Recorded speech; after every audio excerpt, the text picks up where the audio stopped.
바울이 빌립보서를 기록한 때는 그가 순교하기 5, 6년 전쯤, 이제 나이가 60대가 넘었던 것으로 추정하고 있습니다.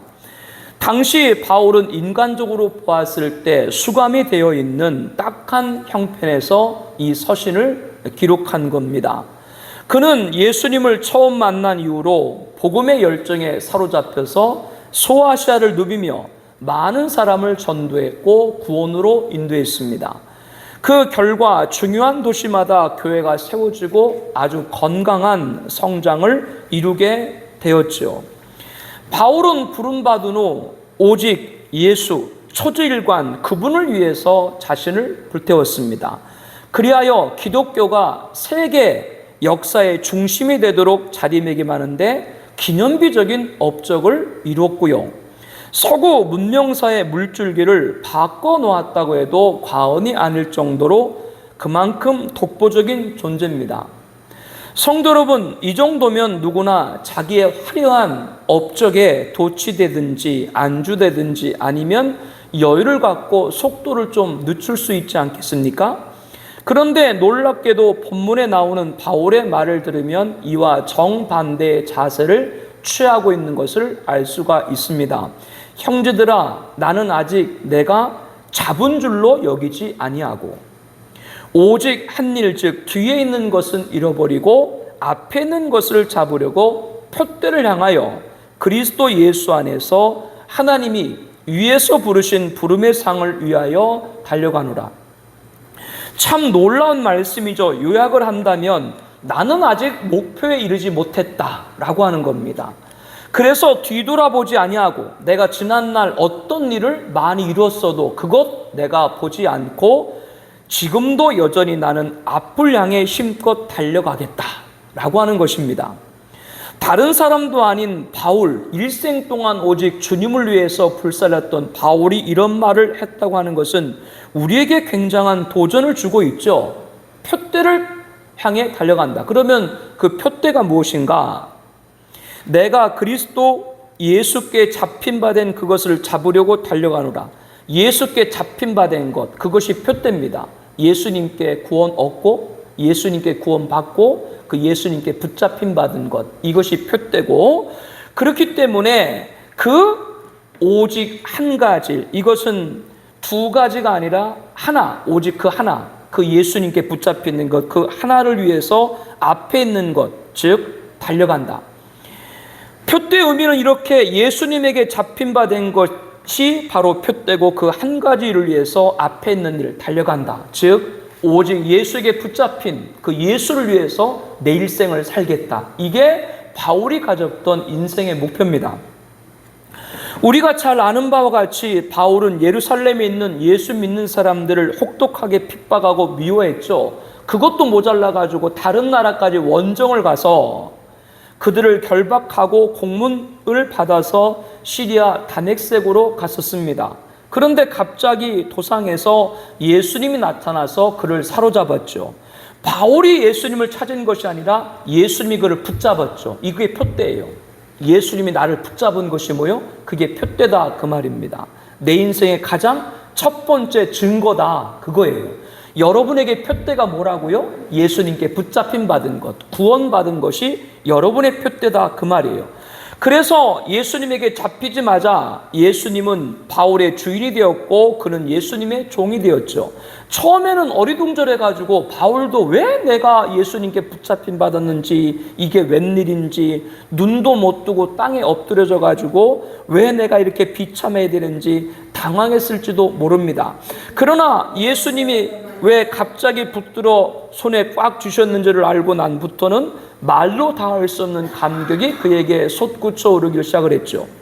예수님을 핍박한 것이나 다름없는 자신을 불쌍히 여겨서 무조건 용서해 줬을 뿐만 아니라 이 영광스러운 복음을 온 세상에 전할 수 있도록 해주셨다는 것에 대해서 그 사실을 떠올리기만 해도 눈물이 마르지 않는 것입니다. 평생 갚아도 갚을 수 없는 은혜인 것입니다. 그러다 보니까 그 마음 가운데 자연히 결심이 선 것이 있죠. 그 결심이 뭐요? 나는 이제 예수 위에 살리라. 이 예수님이 나의 인생의 최대 목표로 삼고 살리라. 어떻게 하면 주님의 마음에 드는 자, 어떻게 하면 주님을 기쁘게 해드리는 자, 어떻게 하면 주님의 뜻을 이루는 자가 될까? 이것이 바로 바울의 인생 목표요. 그것이 바로 표대라고 하는 거죠.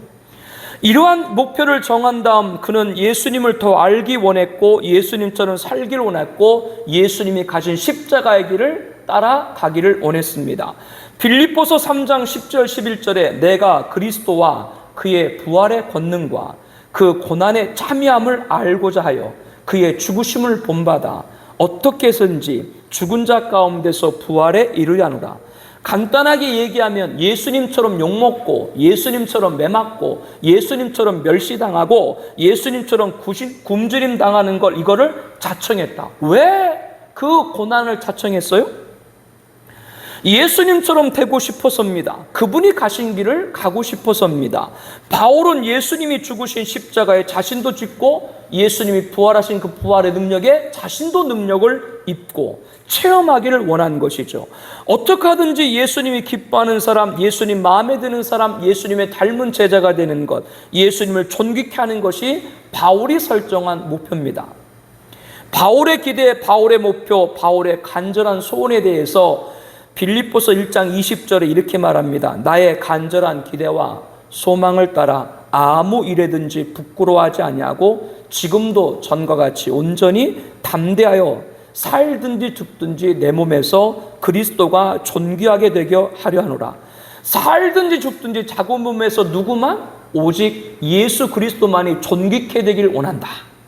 이것이 바울에게 있어서 인생 유일한 목표입니다. 이 일을 향해 그가 달려갔다. 인생을 살아갔다라고 하는 거죠. 우리가 잘 부르는 찬양 중에 이런 곡이 있죠. 내가 원하는 한 가지 주님의 뭐가 되기 원하는 것, 기쁨이 되기를 원하는 것. 이 찬양을 부르면서 그리스도만을 존귀케 했다고 하는 바울의 심정에 동감할 수 있을 겁니다.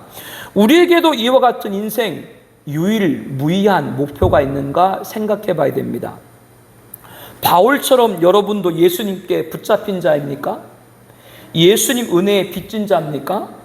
그래서 사나 죽으나 예수님을 기쁘게 해드리고 예수님 마음에 들기를 소원하고 예수님을 존귀케 해서 오직 예수님 영광을 드러내는 그런 꿈이 여러분에게도 있습니까? 이것 때문에 나는 인생 산다. 이렇게 여러분 인생의 목표를 말할 수가 있겠어요? 그리고 그런 목표를 갖고 살아왔는가요? 또 앞으로도 그와 같은 목표를 가지고 살기를 원하십니까? 사람은 누구나 자기 나름의 인생의 목표가 있기 나름입니다. 목표가 확실한 사람일수록 삶의 의욕이 넘치고 장애물이 있어도 쉽게 뛰어넘는 것을 봅니다. 그런데 더 중요한 것은 무엇이냐? 무슨 목표를 갖느냐? 이게 중요한 것이죠. 목표가 없는 사람은 없는데 그 목표가 어떤 목표이어야 하는가? 이게 중요하다 그 말이에요. 라틴어로 목표는 피니스인데 이거는 끝, 종말이라는 뜻입니다. 즉 목표가 무엇인가? 종말이다. 무슨 말이에요? 내 인생의 최종까지 내 정한 목표가 후회되지 않는 목표이어야 한다라고 하는 거죠. It is finished. 예수님께서 십자가에 다 이루셨다. 예수님이 다 이루셨다. 그렇게 말씀하실 수 있었던 이유가 무엇입니까? 예수님은 하나님의 뜻에 목표를 정하고 달려왔고 그리고 십자가에서 모든 걸 이루셨기 때문에 외친 것이죠. 이렇게 이것이 중요한 겁니다. 목표를 정할 때 무슨 목표요?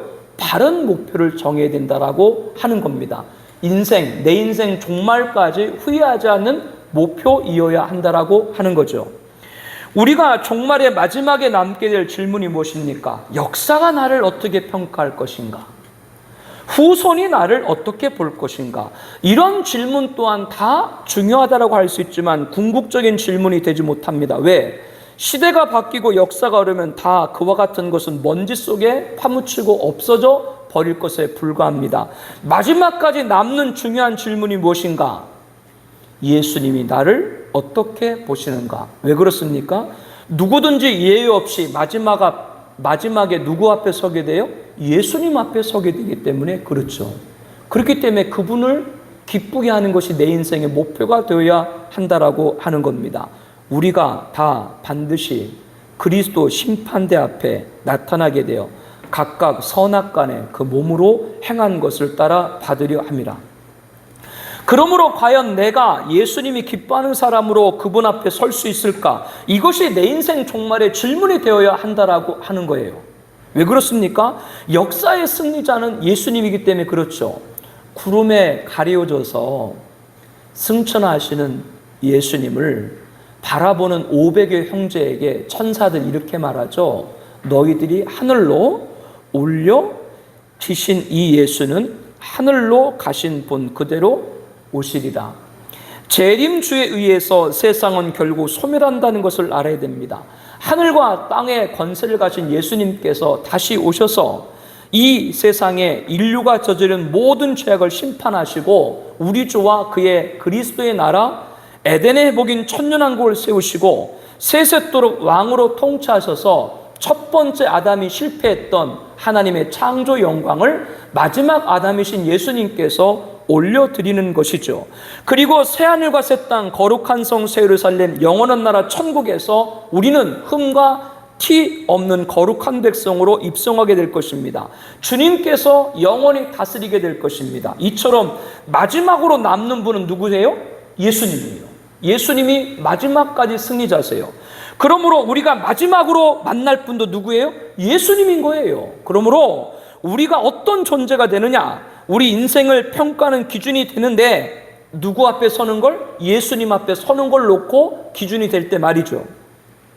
그러므로 목표를 정했다면 마지막 가서 큰 소리 찬양할 수 있는 것이 목표가 되어야 돼요. 중간에 사라지고 마는 목표를 가지고 인생을 걸 필요가 없는 거예요.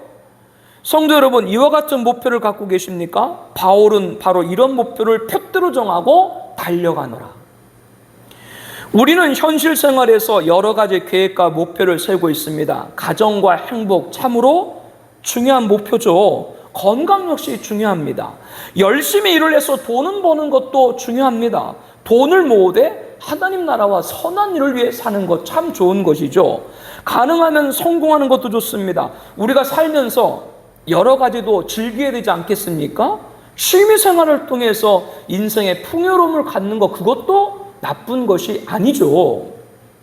이 모든 것이 중요하지만 그런데도 꼭 알아야 될 것은 이 모든 현실적인 목표나 계획은, 비전들은 2차적인 것이 되어야 됩니다.